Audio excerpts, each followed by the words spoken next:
Now then. It's still in, Lee. There's always a good ones left, isn't there? It's still in. Is it still in? I knew it'd still be in. Is that it? That's the one. Is it? Right.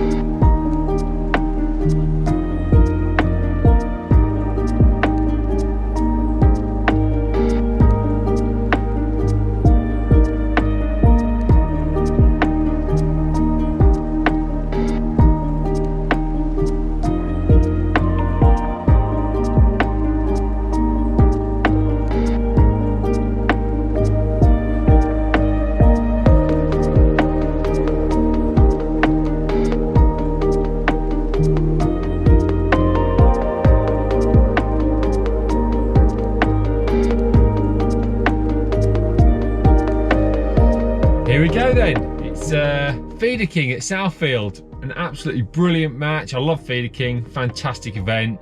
Run by Andy Renton and Mick Axon. This is the 4th qualifier. I've only managed one so far. We were away on the World Champs for the first couple, so I'm really looking forward to it. Managed a section win last time out, but I've got to be honest, Trev Parkin qualified a few pegs down from me. Just didn't feel quite right on that day, so I'm looking forward to today. Southfield's a funny old place. We're into June. Sometimes the fish start to move back into the canal. Some small fish move into the res, and it can sometimes be really tough. But we've had some colder nights. You know, I woke up this morning, it was like 6-7 degrees when I'm loading the van. So in my head, I think they'll still be in there. So we need to be positive because there's been big fish being caught. I've had some big weights already this year. Even if you think like, oh, it's not going to be many fish, the weights have been a lot higher because the bream have been a great stamp. So, you know, if you've caught 10 fish, you might have like 25-30 pounds. So, you know, these are the sorts of things that, you know, the bigger weights than normal, I would say. So I think you'll still need 20 pounds to qualify, maybe more. It's going to be an exciting day. Like I said, Rob's there as well. I'm on my way to pick Gordon up, who's a super coach for the day. Let's go and get him now, see what happens.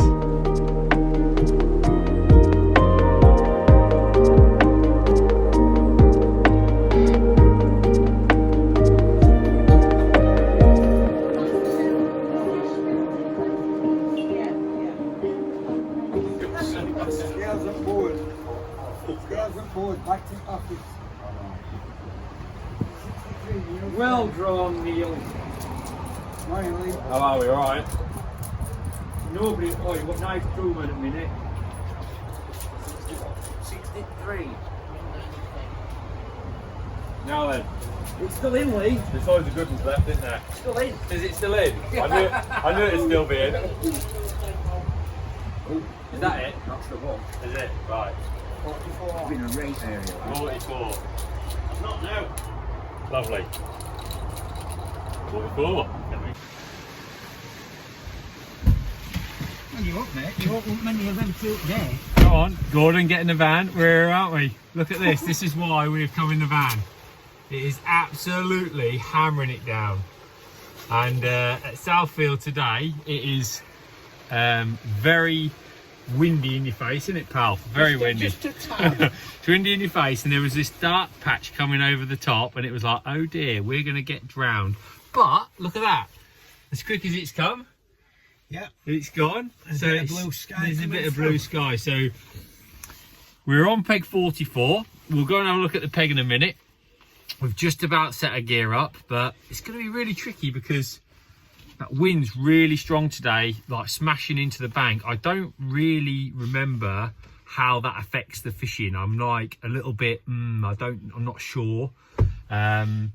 Got Steve Whitfield on my left, Daddy-O, so that's great. Absolutely love Steve, so we'll have a bit of banter there. Gordon's with me as top coach, and we shall see what the crack is. I think it's going to be like 40 meters because I'm reluctant with that wind to push it too far and lose accuracy, and the fish have been a bit closer recently. And then I'm going to have a short line, probably like 16-18 meters. I'm not quite sure yet. There's Alex filling his face, look. Loving life, aren't you, hey? Here, let's get him in, let's get him in. Has it passed? It's brightening up, mate. What have we got? What sandwich we got? Have you been Subway? Subway, mate. Oh, he's been Subway. He's back on the bank after 6 weeks. serious massive, life-changing op. It was touch and go, mate. It was touch and go, yeah. Well, we all voted to put you down if you were struggling. If our dog had yeah. Brilliant. So back on the bank after 6 weeks. What are we saying? Where are you? What number are you on? 51. 51. First peg in the end zone. Drawn scales. Oh well, scales. Don't worry, we're at Southfield. It's not. It's no big lifting. You're not going to do any big lifting, no. So 51. I think that's all right in that end zone. I think you'll have half a chance. Yeah, it looks all right. It's pretty fair, isn't it, up there? More importantly, what sandwich have you gone for? I'm going Italian BMT.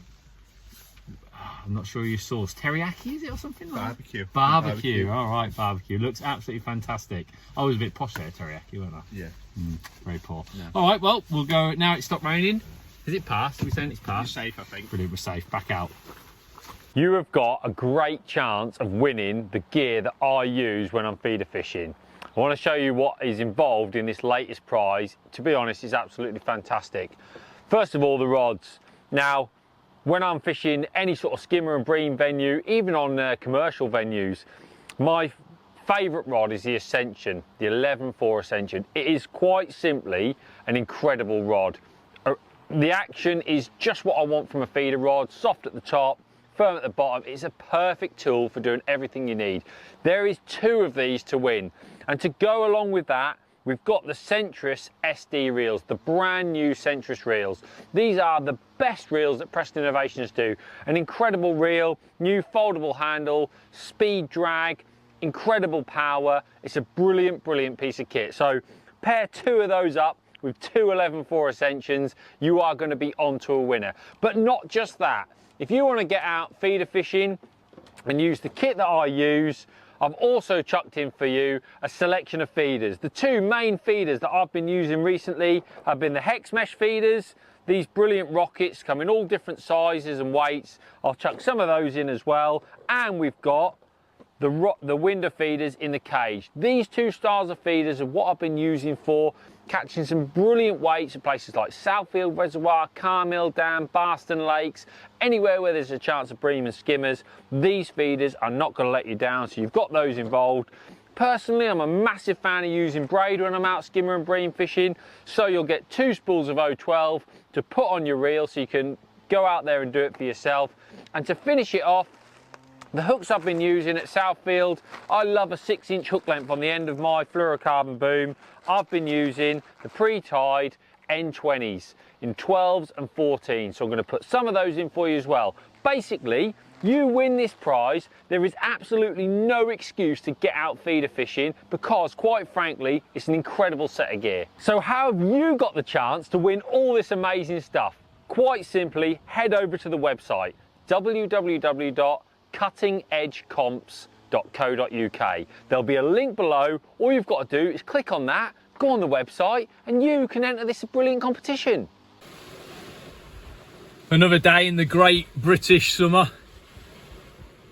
I think we've had 2 days without it raining, and just as it looked like we're going to have a day without any rain, it started chucking it down, so we've quickly ran to the van before the start of the match. No point in getting soaked before the start. Ooh, just looks like it's easing off a little bit. What a great start to the day. We're on, oh dog, we're on peg 30, least further down the lake. Peg 30 can be reasonably consistent. I mean, it's in a, when you look at the lake, let's go out because it's stopped raining now, ish. So you look at Southfield and it is very, very barren. So pegs don't look much different to anything else. It's going to be windy up here, folks. Oh, look at that. So, got Steve Ringer next door for company. Straight bank. All the way down there, Lee's down there somewhere. And hopefully, look over there, looks like it's getting a little bit bluer, the sky. Hopefully we'll catch a few. We're competing against that bank over there. There's a few anglers on that bank over there. So that's who we're competing against for this zone. Also, obviously, good lads in this little area. Let's go back down the hill because this hill shelters us from the worst of the weather. Totally different down here, out of the wind. So yeah, hoping the weather gets a little bit nicer, and I'm hoping that we catch a few fish.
It is blowing an absolute gale.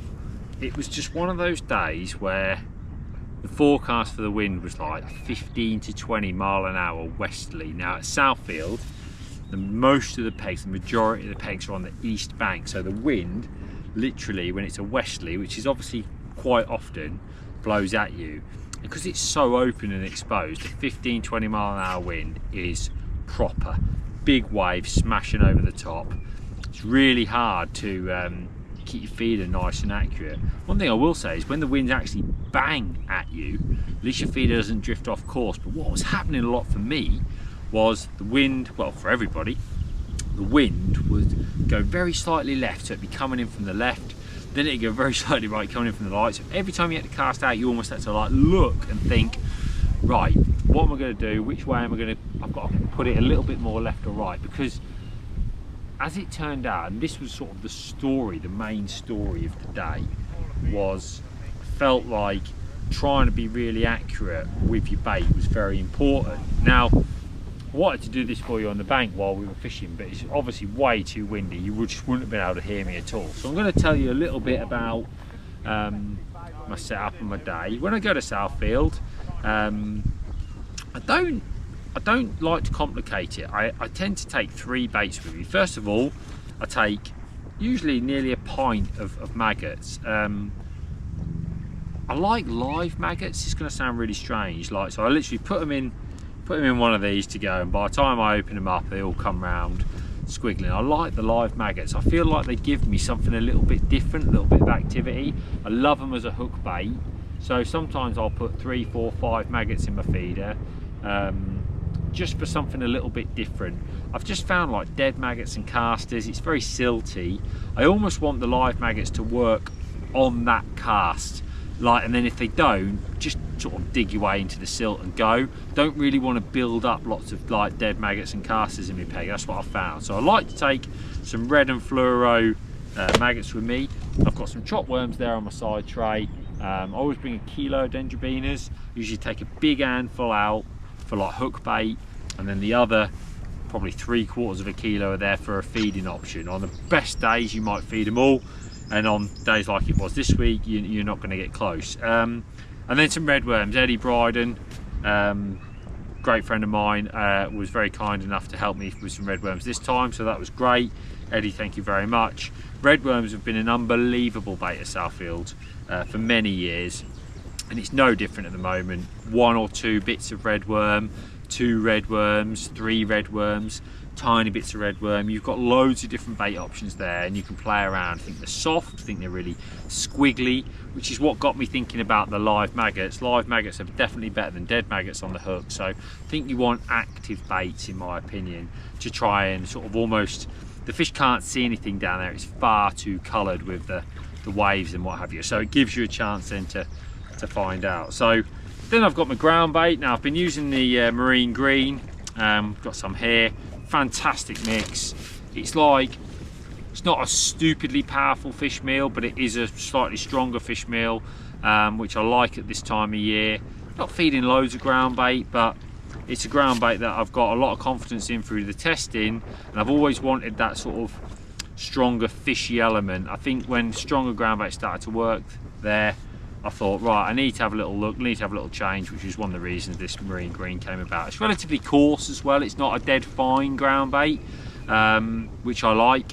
I don't want something that's going to be just waft away. I think it's Southfield, it's rough. I almost want, like, you know, the ground bait to hold on the bottom, and this ground bait does that. So yeah, it's very nice. It's probably, you know, it'll all go through a pinky riddle if you like, but it's not really fine powder. Again, I think that's really important. So kicked off the session. Whenever I kick off the session, I've got three sizes of hex mesh feeder available to me. I've got the large, I've got the small, and I've got a medium. Now, I always think I want to be super accurate, so I tend to start with the medium hex mesh. Now, because it was so windy on this day, I was starting with a 40 gram. So only fishing 40 meters, but I want to be able to cast nice and accurately and get it there. I see so many people trying to force light feeders. Don't force a light feeder. Make sure your feeder is heavy enough to get there.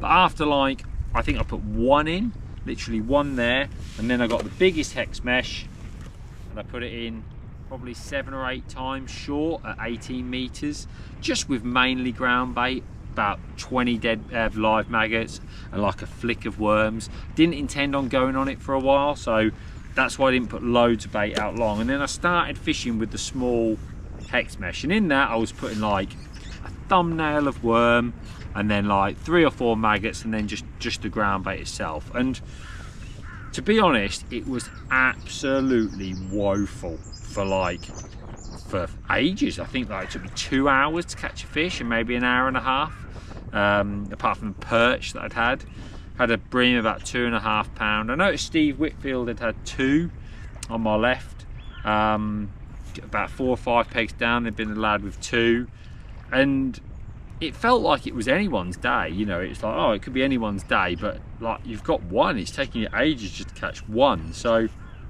by this point, I've been casting. I tend to cast quite regularly at Southfield, so like 5 to 10 minutes. I've been casting this small feeder in for like an hour, and then I moved to the medium. I thought maybe I'm not feeding enough bait, so I started feeding like medium again with like a thumbnail of worm, bit more ground bait, few, you know, 10 maggots, just feeding all the time.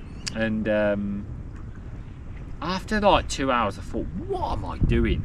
What am I doing? These fish clearly don't want a lot of bait today. So the only other feeder I use at Southfield, I use those hex mesh, or I use winder feeders with the cage. Now, the cage, what you've got to remember when you use a cage winder feeder, it's not like a hex mesh, because the feeder's narrow. When you put your bait into this feeder like that, it doesn't come out. The cage doesn't work on the drop. It just helps the water access the ground bait when it's on the bottom. So for me, because it's so shallow, I love the cage winder feeder at Southfield. I don't use my solid winder feeders, I just use these. So I switched to like a medium and even a small, and I pretty much cut the worms out. I was just putting ground bait with like, I don't know, like 2 or 3 bits of worm, 2 or 3 maggots, just dead steady, because I felt like I'd been fishing for 2 hours and caught a bream. So the bait that I'd fed, which was probably a good handful of worms by that time, it's just still there. So it doesn't make any sense to, you know, feed loads of bait, because there's nothing there eating it. You know, I ain't seen anyone with more than 2 bream. And I caught another one, I caught a big one. It was about 4.5 pound, and it was like an hour and a half to go. I caught that big one.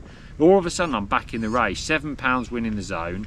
I've got 6.5, 7 pounds. So it's like, do you know what? I'm back in this. And I changed to the hex mesh. Like I put like 1 hex mesh in with a little bit of extra worm, and I was just going back to the small. So like the little small feeder, plopping it in again, next to nothing in it, bit of ground bait, bit of smell, 2 or 3 big chunks of red worm. I always fish a 14 and 20, and I've had 2 in 2 chucks with an hour to go. Absolutely brilliant. I was like, wow, 2 in 2 chucks. Then I caught nothing for about 15 minutes, so I just came off it again, something I love to do at Southfield, just rest my line. I went back on it with 30 minutes to go, and I caught, unbelievably, I caught 2 more in 2 chucks. So the big fish at the moment, the fishing's different at Southfield at the moment. There's no smaller fish, and for a long time at Southfield, I've always done quite well catching numbers, catching like, you know, 10, 15 skimmers with a couple of bream mixed in. That's how a lot of my great matches have come. But at the moment it's bream, so you're trying to, it can make a big difference to your weight. If you catch 2 more bream, you're gonna have 6 pounds more than somebody, so that's a big difference, if you like. So that's what I'm trying to focus on when I'm fishing there at Southfield at the moment. So you know, come the weigh in, it looks fantastic. I've had six bream in a skimmer for 19 pounds, so great stamper fish. You know, second on the bank, on the whole of the East Bank, is 10 pound. So even though it seems like a lot different, it's like 3 bream different. It's not a massive amount. It's just getting that little bit of rub at the right time. It's a great feeling, you know, like the wind's blowing a gale, it's absolutely hammering it down, I'm whacking my feeder out, the bites, my rod was already round. One time, I've been pretty good at looking at my tip, to be fair. My mate Gordon with me said, oh, you know, are you seeing the bites all right? And I looked round to see an angler playing a bream about 3 or 4 pegs down. I thought, oh, he's got one there. And I looked back, and it was like I was at Barston. It was like the rod was just completely and utterly off the rest, right round. And you know, that was just, it was a 3 pound bream. It's shallow, they hook themselves, they really do pull the rod in. So, you know, I always think at Southfield you get 2 types of bites. You get a big nod and a drop, or you get the big pull round. Everything else I think is just a liner, so I'm dead patient usually. Tend to fish like 55, 60 centimetre hook lengths. You know, and that has been my day. It's been a really, really interesting day. Really enjoyed it. The last bit, absolutely hated the first 4 hours. I was starting to think, what am I doing here? This is ridiculous, even to the point where, oh, can I get my van out? That's how bad it was, and it's so unlike me. Steve Whitfield's 2 early bream, they were the only 2 he caught. You know, sitting for like 3 hours towards the end without a fish. So it just goes to show how tough it was, how hard it was on the day. But when the scales arrived, that 19 pound was enough to win the match, which means I'm in the NuFish Feeder King final once again. Came second last year, and we've obviously had a couple of triumphs in the past, so really pleased to be back in that final. Can't wait to fish it again. I love Southfield as a feeder fishing match venue. You're all in a line, you know, you really are trying to outdo each other all the time, which is what match fishing should be, in my opinion. And this day was a classic example of that. The brutality, the roughness, and yeah, all right, at the time sometimes you can feel a little bit like, oh, your head's down, you drop in. I'm joking with Steve that, you know, what are we doing here? But when you get in after a day like that, and when you see everybody else on the bank and you've all been through it together, there's something almost like wholly satisfying about that, something that just makes you feel really good about what you're doing. So don't forget, on all these YouTube videos that we're getting, giving you an insight into our live match fishing, all you've got to do is, if you join and be a member of The Edge, you know, we've done videos at Southfield where you are seeing the intricate detail, the full rigs, the full hooks, you know, every single tiny thing that we're doing is on those videos. So I hope this has given you a really nice insight. Sorry it wasn't as live as we usually can make it, but of course because of the conditions. That's what it is. Unfortunately for Rob, wasn't quite his day further down, like for a lot of others, just a bream to show for his hard work efforts. But I've got no doubt he's going to be a danger in the final in future. Big well done to Simon Fry, Masters Feeder World Champion Simon Fry, great friend of mine, great guy. He won the next zone down with £8. There was an £18 from Jeff up in the first section. Great result for him as well, as a plane goes over on my day here at Barston. Great result for him. There was a few fish on that canal bank, so really pleased for him that he's in the final. It's going to be a great final. There'll be no doubt loads of great anglers in that final later on in the year. So hope you've enjoyed this little insight, like I said, and we'll catch you next time. For the most in-depth videos about fishing on the internet, you can become a member at www.anglingedge.co.uk. Sign up today, you get all the new videos and access to all the past videos as well. And you're in luck. You can go on YouTube, The Edge YouTube channel, and now if you love watching your content on YouTube, you can become a member on YouTube instead and watch all the videos from the past and going forward, the best fishing videos on the internet.